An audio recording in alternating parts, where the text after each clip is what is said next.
I always thought that I would never have a story to share here until a few days ago. Now I feel as though the only way I can find some relief is by sharing this with you. It was last Tuesday, the day before our store had its busiest day of the year, as we prepared thousands of meals and pies for people to pick up on Thanksgiving Eve. My boss and I spent most of my shift, which was supposed to be from 2 p.m. to 8 p.m., prepping cranberry sauces, making boxes for pies, and ensuring everything was ready for our biggest day of the year. Because it was still Tuesday, we were still taking a few holiday orders every so often. When the phone rang, I had to run up to the hostess cashier stand to answer it.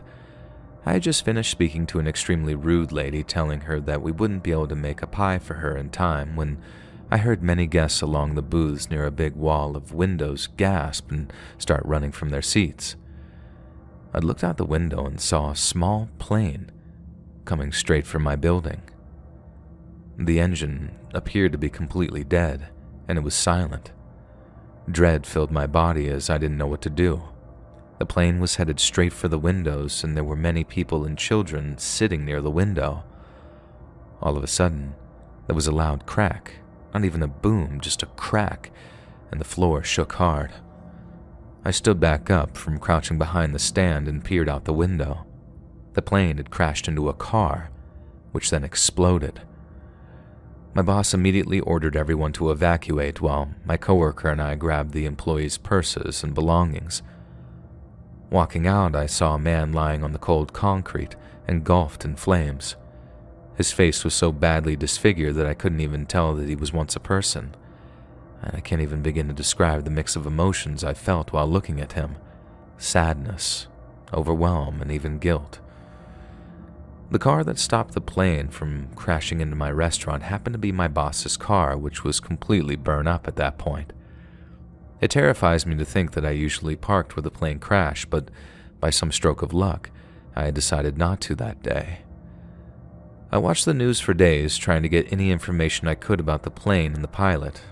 I'll leave his name out, although it would be easy to find, but he was 87 years old, flying in from Phoenix, Arizona to my hometown for Thanksgiving to see his family.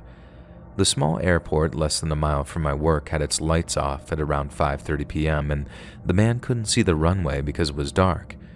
He was trying to circle around to head to a different airport nearby when he went down.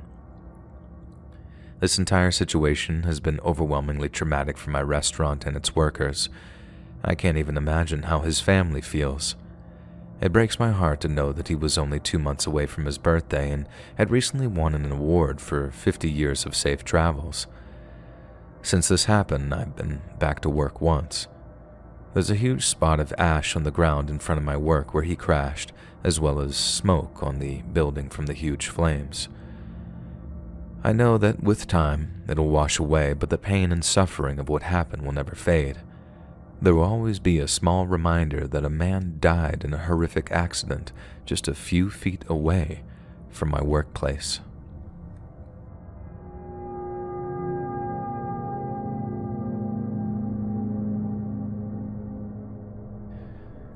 A couple of years ago, my husband and I took a trip to Yosemite.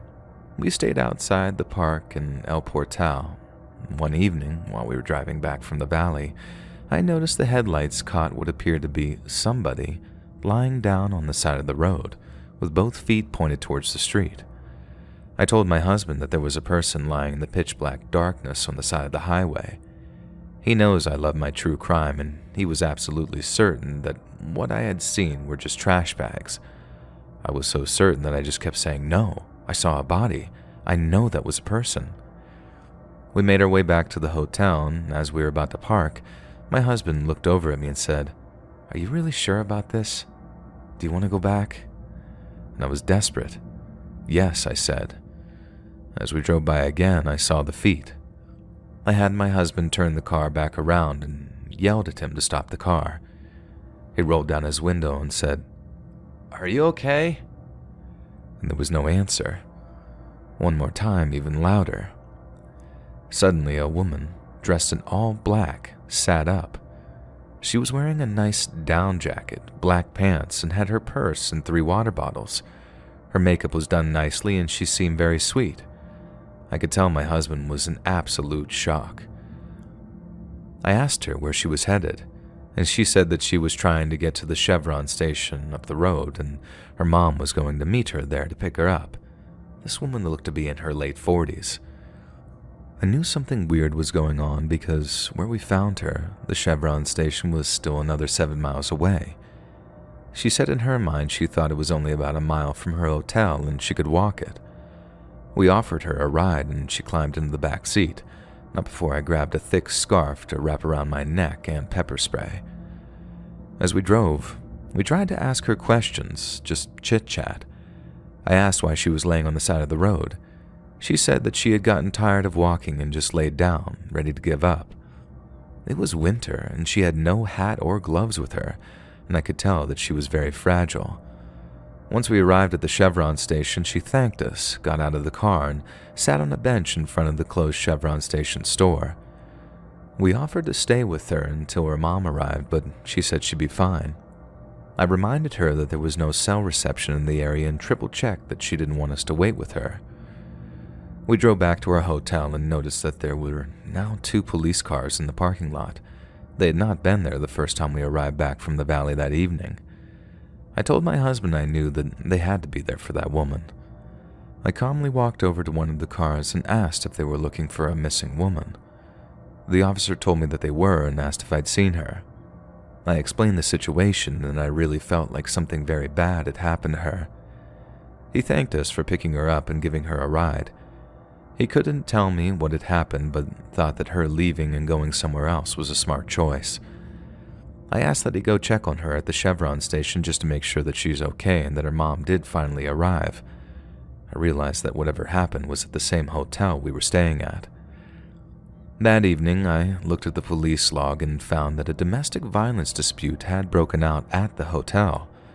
The woman had been beaten very badly and she was so terrified that she was willing to walk in the dark without a flashlight just to escape. It's my guess that after walking about half a mile from the hotel, she was in so much pain that she needed to lay down. I got the feeling like she thought that she might actually die there. She couldn't go back to the hotel because she had already escaped and gone to the front desk to call her mom. Her husband knew that she'd been there and would have come after her. The front office called the police for her while she escaped, and it was my understanding that the man who hurt her was her husband and was arrested. I always wondered about her and whether she went back to him. Did her mom pick her up? Is she safe? And now my husband listens when I say, "There's a body on the side of the road."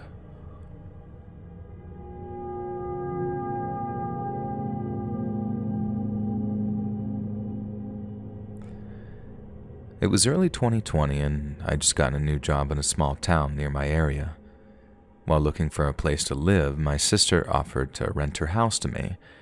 She had bought the house 2 years prior, but she and her husband didn't really take to it, and their commute to work was long, so they moved out and the house was uninhabited. Luckily for me, it was actually pretty close to my workplace, around a 40-minute drive, and my sister pretty much rented it to me for free. I just paid for the water and electricity and looked after the house. I was living there for a solid 2 or 3 months and had already gotten used to it. One night, after coming back from work and parking my car, as I walked towards my door, I noticed something odd. There was a cigarette butt on the curb near my house. I leaned down and picked it up, thinking that it might have been mine since I'm a smoker. But after looking at the brand name, I realized that it wasn't mine and threw it away. I didn't think much of it and just shrugged it off as some jerk throwing it at my curb. I went on with my night and nothing unusual happened. 2 days later, I was once again walking to my house when I spotted a few more cigarette butts, this time near my porch. Needless to say, I was livid and thought that someone had sat on my porch and smoked. But since I didn't know who it was, there was nothing I could really do about it. I noticed that they were put out pretty recently, so whoever it was probably walked off as I was approaching. That night I was watching a movie on my laptop and it was pretty late, past 1 a.m., so I was surprised when I heard a car passing by. It's a suburban neighborhood and it was during all the crazy stuff years ago, so people rarely ventured out at night, but I didn't think much of it. Around a half an hour later, I was surprised when I heard chattering nearby. I listened intently, but I couldn't hear what they were talking about as their voices seemed almost muffled and quiet. By this point, I was getting a bit unnerved, so I stopped the movie and quietly got off my sofa and walked to the front door to make sure that it was locked. As I was approaching the door, I froze mid-step as I heard the two approaching my porch and reducing their talking to a whisper. I realized right away that whoever this was wanted to break in. I leaned against my front door and waited, expecting a loud bang against the door or the doorknob being shaken, but it was oddly quiet. I decided to walk over to my window to see if they had walked away or changed their minds. My windows have bars from the inside out that you have to unlock so that you can move the curtains or look out the window comfortably. I slowly unlocked the bar mechanism and lifted it up. I moved the curtains and was taken aback. Leaning against my window was a man. He was as startled as I was because he basically stuttered over his own steps as he jumped back. He tightened his hoodie to cover his face, so all I could see were his big blue eyes looking at me. His friend realized what was going on right away and started to kick the door in. He kicked it a solid 4 or 5 times, but the door wouldn't budge. All the while, I was staring at them, frozen in fear and trying to comprehend the situation. I snapped out of it and slammed the bars over my window, locking them and running upstairs to the storage room where I pushed a table up against the door and called the cops. As I listened and expected the two to come inside any minute, I heard a loud crash and the bars from the windows being shaken aggressively. When they realized that they couldn't get in, one of them let out a long, angry scream that probably woke up half the neighborhood. By the time the cops came, they were long gone. The police couldn't find out who it was, but were more active in the neighborhood in the following weeks. Regardless, I wasn't too keen on staying there, so shortly after, I moved out. My sister sold the house a few months later, and as far as I know, nothing similar like that has happened in that area since.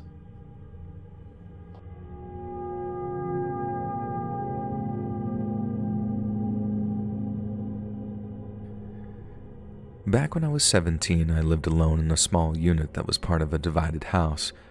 At first, everything was completely normal. I never saw my neighbors, and there was certainly no aggression. After a few weeks of living there, it began. Every night, my neighbor would bang on the wall that adjoined our units. It was always between the hours of 2 a.m. to 4 a.m. and sometimes would last hours. As a 17-year-old girl living alone, I was petrified. I'm not sure what was louder, the banging or the sound of my heart thumping in my chest. I told my mother about it, but she didn't believe me. She would visit for a few nights at a time, and when she was there, the banging would stop. Until one night it didn't. She heard it and made the decision to start banging back against the wall. The next day when I was at school, he approached my mom. I'm not sure what he said, but later she told me that he threatened my life. Over the next few weeks, I was couch surfing, only going back to my unit to get the stuff that I needed, and each time I was there, the door had been broken in. A total of 8 times. Before we managed to break the lease, he would break in, but he never stole anything. We reported it, and the police concluded that he was the person breaking in and was simply smoking in the corner of my living room. After about 5 weeks of fighting, we managed to break the lease and get my stuff out of there. I remained homeless for the rest of the year. He was never charged with anything, and I still can't sleep alone.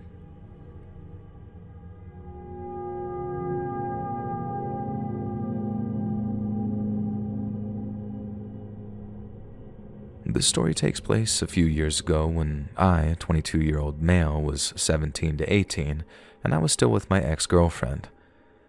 At the time, I was living with my parents in a little town of 300 people. It's literally the countryside with only 3 farms in this town surrounded by vast fields. We had a habit of taking walks in those fields along an old path that could accommodate only 1 car, truck, or tractor. And one afternoon, around 5 or 6 p.m., we decided to have a picnic in a field near the road where we could see the passing vehicles and they could see us. This field belonged to my neighbor, who was okay with us being there, and it was a few miles from my parents' house. We would smoke, drink, eat, listen to music, and everything was going well. However, at one point, a car parked in the middle of the road and a man got out of the car, going into the bushes. Initially, I thought, okay, the guy's just picking nuts or something since it's the end of summer, but I kept a watchful eye on him. I continued talking to my girlfriend as I had been doing all afternoon until I looked back at him. To my surprise, the guy was standing still behind his car, staring directly at us, not moving a muscle. I didn't say anything and turned back to my girlfriend. After about 30 seconds to a minute, I looked back again. This time, the guy had moved to the other side of his car, but he was still motionless, just staring at us. This bizarre behavior continued a couple more times, with him shifting positions around his car. Chills ran down my spine, and I started to feel that the situation was far from normal. Suddenly, the man got back into his car and drove away. At that moment, I told my girlfriend to gather her things. We needed to leave. She thought I might be overreacting, attributing my paranoia to the weed that we had smoked, but she agreed to go with me. We returned to the road, going in the opposite direction from the way the guy had gone. The road formed a circle, and every path led back to my house. Guess who turned around and started following us in his car? It was the same guy, still fixated on us while driving. He continued to tail us, and the strange cat and mouse game repeated itself 2 more times. Finally, my girlfriend admitted that I was right. We noted down his license plate and tried to call my parents, but no one answered. The last time the guy pulled up beside us, I noticed something on his passenger seat, although I couldn't make out what it was. However, at that moment, my neighbor arrived in his truck. I flagged down my neighbor and quickly explained what had happened, and he invited us into his truck and we headed back to my parents' home. My dad's a police officer, so I shared the license plate information with him and he checked it. And as it turned out, the car belonged to a grandmother and had been stolen. And that concludes this part of the story, as a few weeks later, as usual, I went to catch my bus in the next town, which was a 7-minute bike ride away. It was still dark because it was early in the morning. When I left my parents' home on my bike, I noticed a car behind me, and it was his car. I'm not sure how he knew I was there. Maybe it was just bad luck on my part, but I'm 100% certain that it was this guy's car again. He followed me until I took a path that only bikes and pedestrians could use, inaccessible to cars. I turned off my bike's light and continued in complete darkness, making sure that I couldn't be seen by this guy. I continued using that path for the next 2 years and never encountered that car thief again.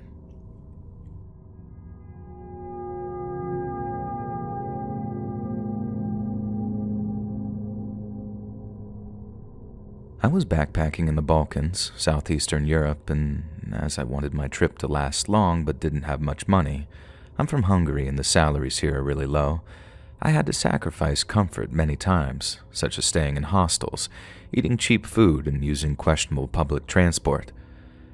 This was the reason I booked the midnight train in Greece from Thessaloniki to Athens. During my stay in Thessaloniki, I mainly stayed in the city center in the Bay Area, which looked nice, much like any other big European city. However, the train station was in a different area. I had to check out from my hostel in the morning, so I spent the whole day exploring the city and the afternoon in the sketchy area where the train station was located. I did this so I could stay close to the station and not have to walk around in that area after 11 p.m. That part of the city looked a lot less appealing. It was full of garbage, graffiti, homeless people, and sketchy individuals. The train station wasn't much better. It had a semi-enclosed coffee shop inside, and I stayed there as long as I could, but it closed at 8 p.m. While I was sitting in that coffee shop and looking at my phone, I snapped my head around when I heard a loud noise. A man dressed as a soldier rushed into the coffee shop and appeared to be searching for someone or something.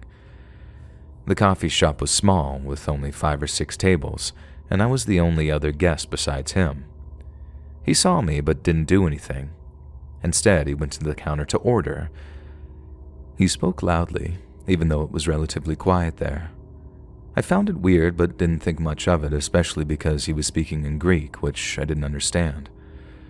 The coffee shop closed at 8 p.m., so I packed up my bags and went outside. There were many strange people loitering around, and they didn't seem like they were waiting for a train. I say this because I wanted to take a look at the tracks in advance so I would know how to get to my train on time. While doing that, a train arrived at the station, and almost all the people from the waiting room ran to the train, but they weren't getting on it or greeting anyone who got off. They were just walking up and down the platform until the train departed. Furthermore, they were all middle-aged men. There were no women or children among them. I returned to the waiting area and sat down on a bench. I was a bit nervous, so I plugged in my earphones and continued browsing on my phone. However, I wanted to be able to hear the sounds around me, so I wasn't listening to music or anything. I'm glad I didn't have my music on, because not long after I sat down, I heard someone say next to me, "Nice tattoo.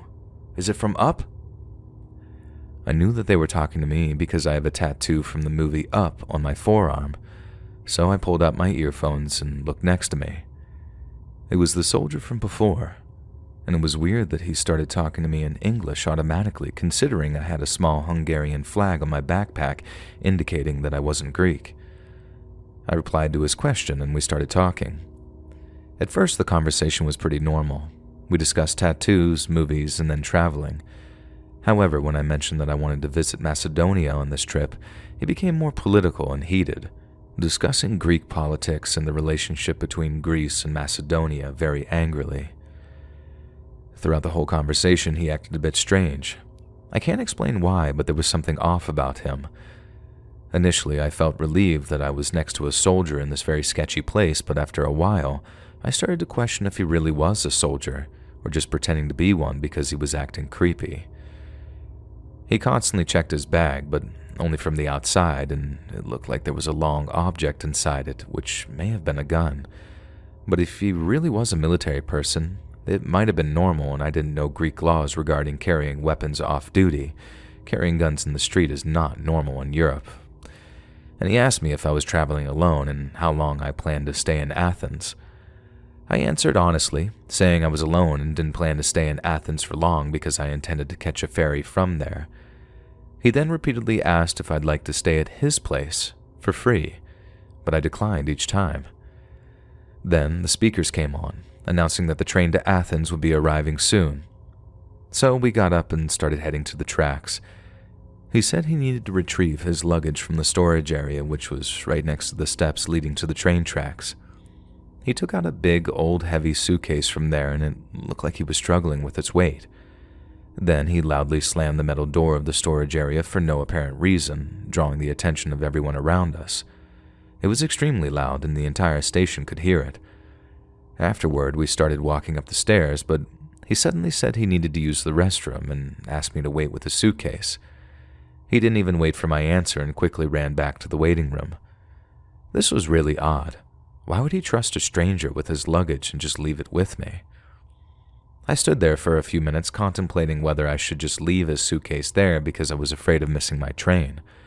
I even thought about the possibility of maybe something exploding inside the suitcase, which made me wonder why else he would leave his belongings with some random girl that he had just met. And the fact that he was acting very strange only heightened my unease. I waited for a few minutes and then he returned. He asked me once again if I wanted to stay at his place in Athens, but I declined again. We watched the train tracks and our train had just arrived. He insisted on sitting next to each other, but I didn't want to sit next to him, so I told him I had a seat reservation, which was true, and that I was really tired and would probably sleep through the night. He said he would ask the train employee if I could switch seats with the reservation. He left his luggage next to me once again and went to speak with the nearest employee. This time I didn't stay there. Instead, I got on the train and searched for my seat. Fortunately, there were many people, so I blended in pretty easily. I took my seat, and a few minutes later, a normal-looking man sat next to me. Thankfully, the soldier didn't come looking for me, and I never saw him again, not even at the Athens train station, where there were even more people. Now, I know this story isn't too extreme, but it still bothers me to this day wondering what his intentions were. Was he really a soldier and a nice guy, just a bit weird with some kind of mental illness? Or was he some crazy psychopath pretending to be a soldier to appear more trustworthy.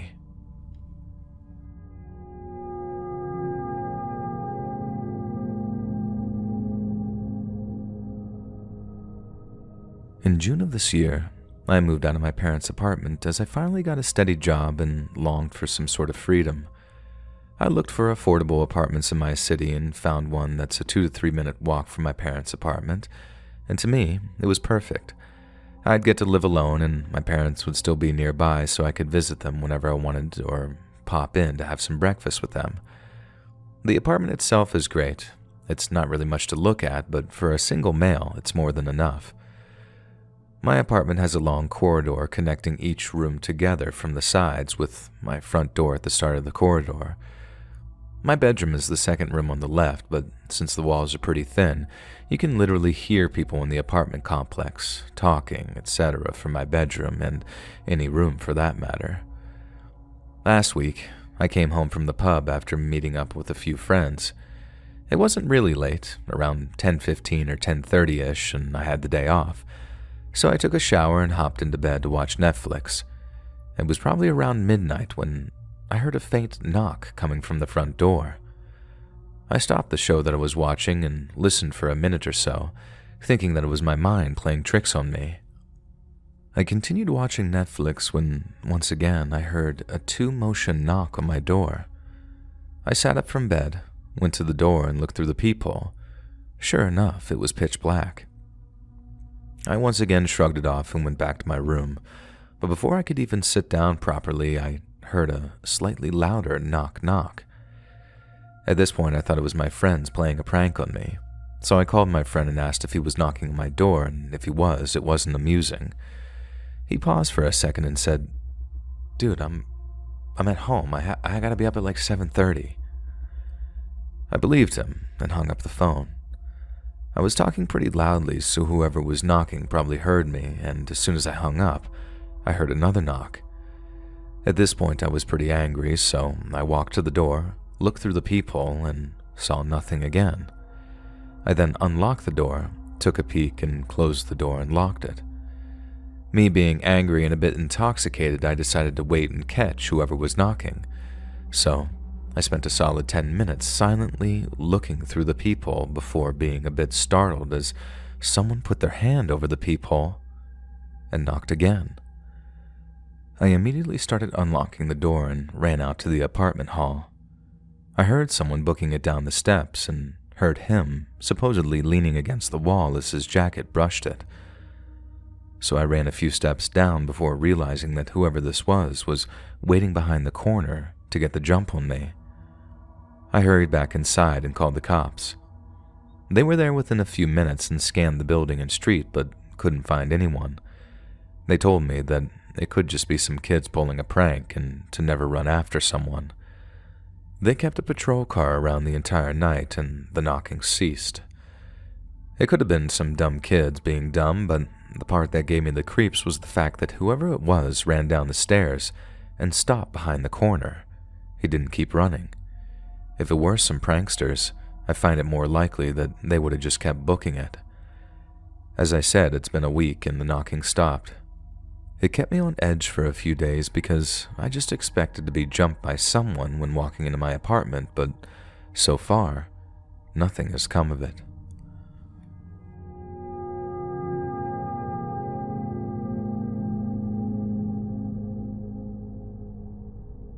So this happened a long time ago, but I've never forgotten it, as it was one of the strangest encounters me and my family have ever had.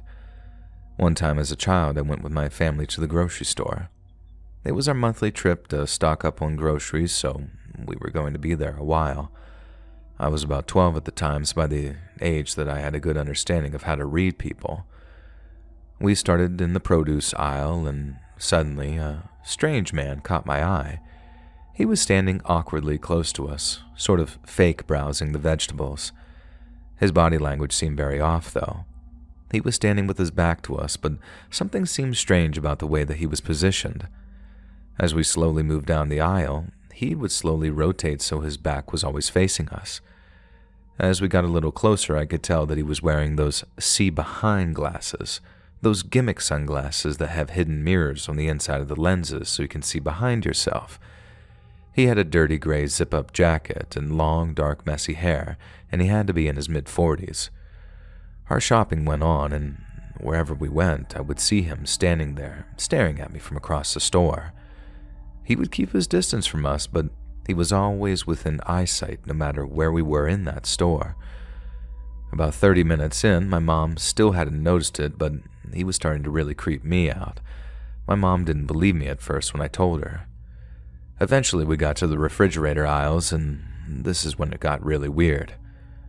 Whatever aisle we were in, he would quickly pace past us occasionally, and at this point, he wasn't even trying to look like he was shopping. My mom and sis were starting to notice this too and also seemed concerned. At one point, we were grabbing something off of one of the shelves, and I could see him just standing on the opposite aisle, peeking through the shelves at us. His sunglasses were still on, but now his hood was up. We started to walk faster and do some random zigzags around the store to see if he was really following us and to try and lose him, but he would keep up, all in a very sneaky way at that. He would always be at the opposite end of the aisle, but he kept up with us the entire time. By this point, my mom was concerned, so we pushed the cart up to the customer service area to talk to a manager about it, and at that point, we had lost him. We informed the manager, and she was very helpful. She actually went to go find the guy and talk to him. We waited at the counter until she paced back to us with a confused look on her face. She walked up to my mom and told us, "He said, 'You're his mom?'" By this point, my mom and sister were concerned.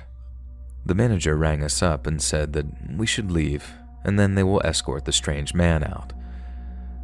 We walked out to the car, staying close to our mother, when we were met with a very horrible sight. The man just standing across the parking lot from our car with his head slightly tilted and this very creepy grin on his face. We floored it out of there, but we could still see him just standing there in that parking lot, watching us as we leave.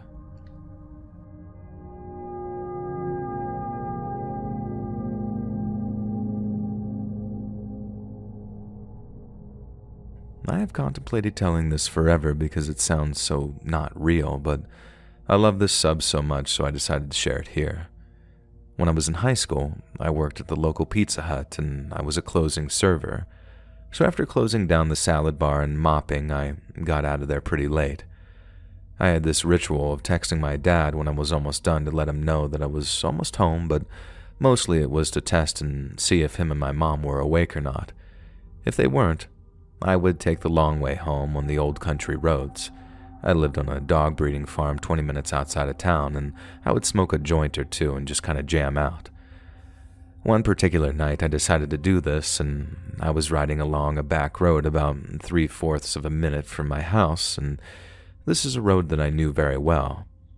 My bus took this road my whole childhood. One thing to note about my area is I live in the deep woods of East Texas, so most people who own property put their houses about 1/4 to a half of a mile back on their property and keep their exposed woods as basically a natural fence and defense. So while you see a lot of driveways and mailboxes, you can see almost no houses, just woods with chunks taken out. As I'm driving, I come upon a toolbox, like the ones that sit in the back of work trucks, smack dab in the middle of the tiny dirt road. I pull up to it and stop and open my door, stepping out but not away from my car as I take in my obstacle. I realize my headlights are not the only light in the road. There are headlights, small ones, coming up a driveway that was parallel with the toolbox. I sit back down in my car and close my door until only a crack is open, so that in a moment's notice I can just close it, go off into the grass, and get the heck out of there. A small riding lawnmower comes out from the trees, and riding it is a man in a full clown suit and mask with a shotgun laid across his lap. He turns and looks directly through my windscreen and into my eyes and brings the shotgun up to his lap. Now, I'm a country boy through and through, and I can smell when I'm somewhere I'm not wanted, so before he even got the butt of that thing to his shoulder, my car was in drive and in the side ditch of the road. I got out of there, threw my joint out, went home, crawled into bed, and never spoke about it again. I don't know what the guy was doing, seeing as this was probably 2018 to 19, so after the whole killer clown craze. Whether it was a dumb kid or some crazy backwoodsman, man, Mr. Clown, let's not meet again, please.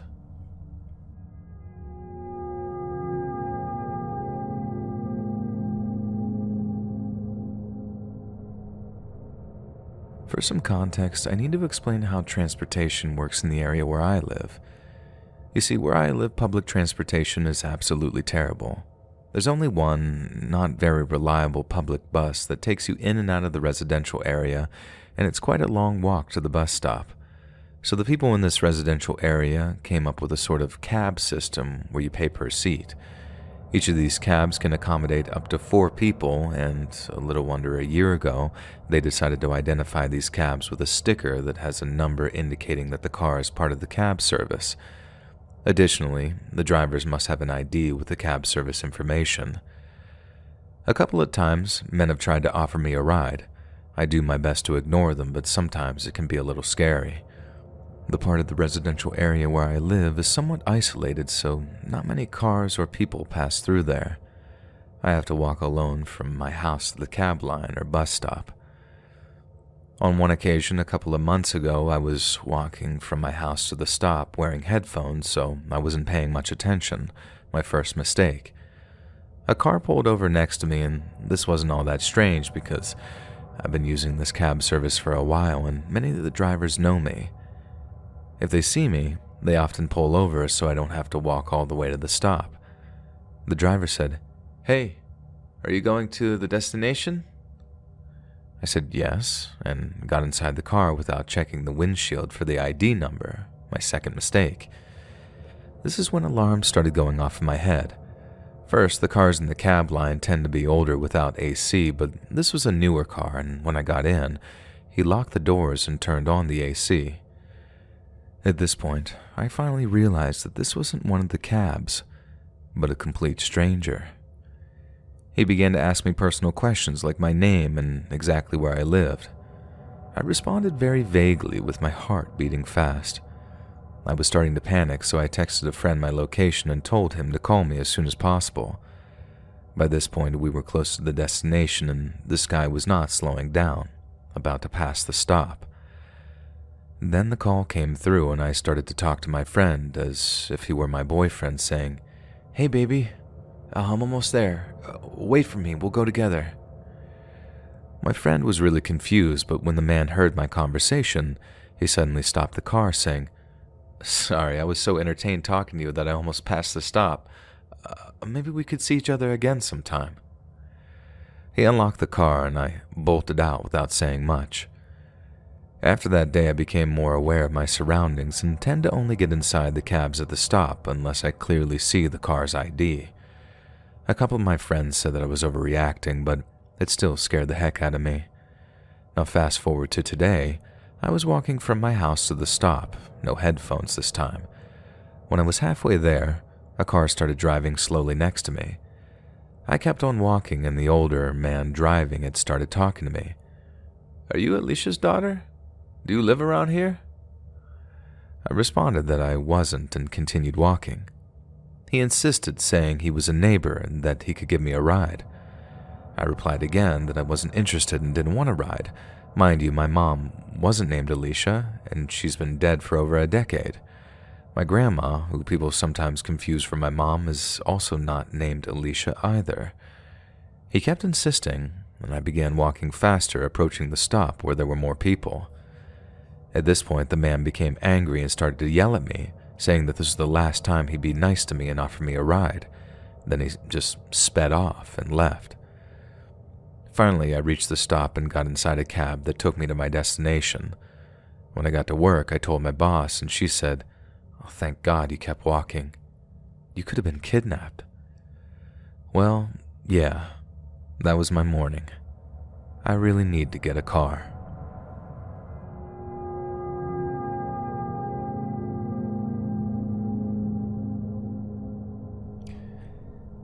A 22-year-old female, was parked on the side of the street of my house with my other friend. I live next to a dead-end road, and the road faces two other houses, and all my neighbors park their cars there. My friend didn't want to be rude to my family and block them in with her car, so she parked on the right side of the street so it would be easier for her to drive out and go home. My neighbor has a trailer, the kind you hook onto the back of your car. My friend lives with her parents, and she frequently switches the cars she uses. We were in her dad's old beater Toyota Camry, and I didn't get out of the car immediately because I wanted to talk for a little while before going inside. All of a sudden, my neighbor, whom I hadn't yet realized was my neighbor, pulled right up next to our car. He got out of the car and started walking towards us.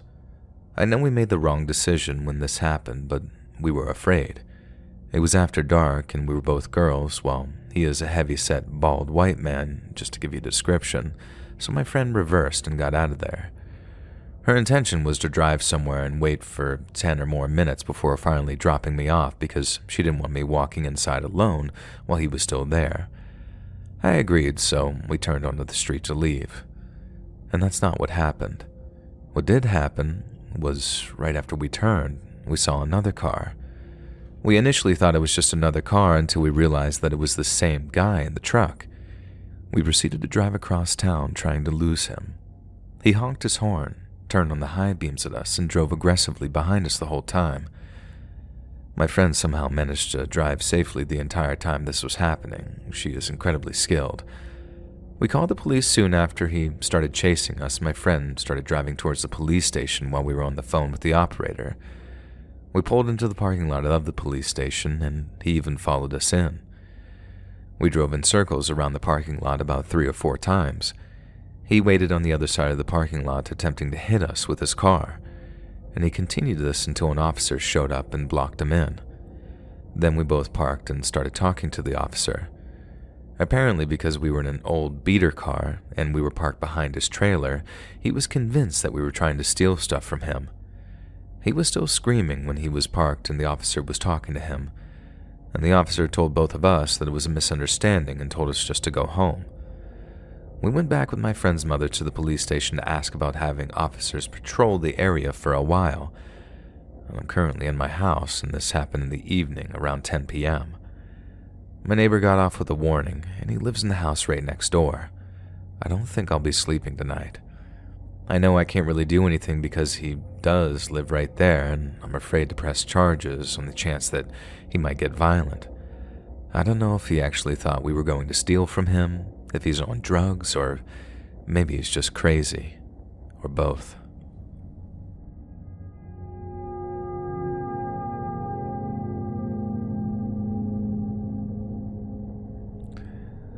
We were in the schoolyard just as school lets out, and masses of kids and people are crowded outside. My brother and I are making our way through. A large woman with blonde, curly hair called my brother's name. "Hey, M from summer camp." My brother had never been to summer camp. "Come with me. Your mother told me to pick you up from school today." Impossible. We only lived a 15 to 20 minute walk from school, so we walked home after school and took the bus or were driven in the morning. She goes to grab M's hand, and instead M grabs mine and goes, "Come on," and we booked it. Less than a couple hours later, another strange woman continually patrolled our street and kept trying to get my brother and I to come and pet her dog, Barney, at her car. The one time, this happened a few times, that my mother came home, she scowled at her like a witch. It's odd to be almost kidnapped once, but possibly twice, and in a very small time frame. It's just weird.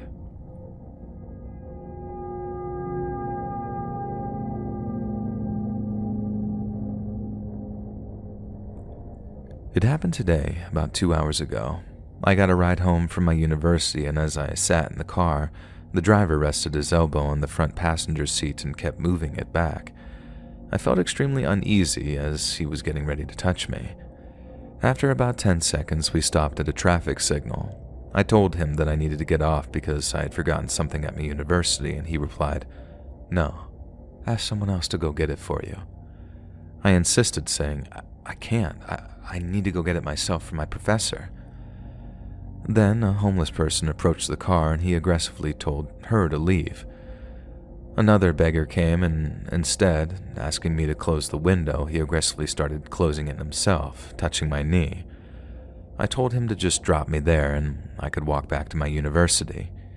He refused, saying, "I'll take a U-turn ahead and bring you back."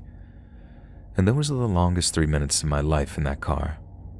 Throughout this time, his hand was in my lap.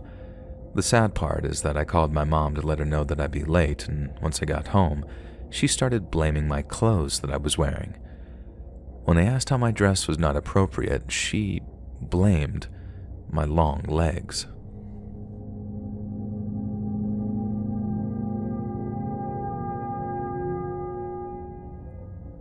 A couple of days ago, someone broke into my house while I was asleep. I work the night shift, so sleeping during the day is something you learn to get used to. At around 6:30 p.m., I heard what I thought was a loud knocking sound coming from outside, and my dog went absolutely ballistic. For reference, I live on a farm out in the middle of nowhere with my closest neighbor half a mile away. I somewhat woke up, but didn't really think anything of it since my neighbors like to shoot their guns and this was during hunting season. As I started falling back asleep, my heart started fluttering weirdly like I knew something wasn't right. And that's when I heard loud footsteps throughout the house. The dogs were still barking but started to quiet down, and that's when I really began to worry. When I thought my dogs would protect me in a time like this, it was a fat chance. The footsteps stopped on the other side of the bedroom door and didn't move. I thought that this was how I was going to die, and although I had a weapon in my room, I knew that I couldn't get to it without being heard. It felt like an eternity before the steps moved around and toward my brother's room. Rustling could be heard loudly throughout the house, and things were being thrown around. I knew that they were in my brother's room. Some of his friends are into very seedy situations, and I knew it had to be one of them. I heard the footsteps coming back to my door, and the doorknob handle moved. I immediately turned my back towards the door and closed my eyes tightly with a hand over my mouth to stop my screaming. The door opened, but that's it. Then he left as a car drove down the road. I finally mustered up my courage and got out of bed. Everything in the house except my brother's room was undisturbed. I immediately called my brother and asked if any of his friends were coming over, and he said not that he knew of, and I told him what happened. He got off the phone with me to start calling around. I went back to bed and noticed that I still had my window cracked open from earlier and realized that I had my sheet off of me, wearing only a t-shirt to bed. If it was who I think it was, this wasn't a random event. One of my brother's friends has always had eyes for me, and the fact that he saw me sleeping in just a t-shirt makes me freak out. Whether or not he took something out of my brother's room or knew I was home alone, sleeping before having to work later that night, I don't know. I'll post an update when I hear from my brother. You move out to the country to get away from the activity of the city life and you let your guard down. And that's when something like this happens. Sometimes country life isn't so safe, after all.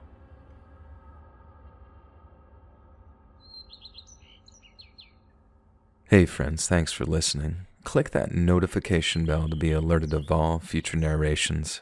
I release new videos every Monday, Wednesday, and Friday at 7 p.m. EST, and there are super fun live streams every Sunday, Tuesday, and Thursday night. If you got a story, be sure to submit them to my subreddit, r/letsreadofficial, and you might even hear your story featured on the next video. And if you want to support me even more, grab early access to all future narrations and bonus content over on Patreon, or click that big join button to hear about the extra perks offered for the channel. And check out the Let's Read podcast, where you can hear all of these stories in big compilations, and they're located anywhere you listen to podcasts. Links in the descriptions down below. Thanks so much, friends. And remember, Santa is widowy on his way.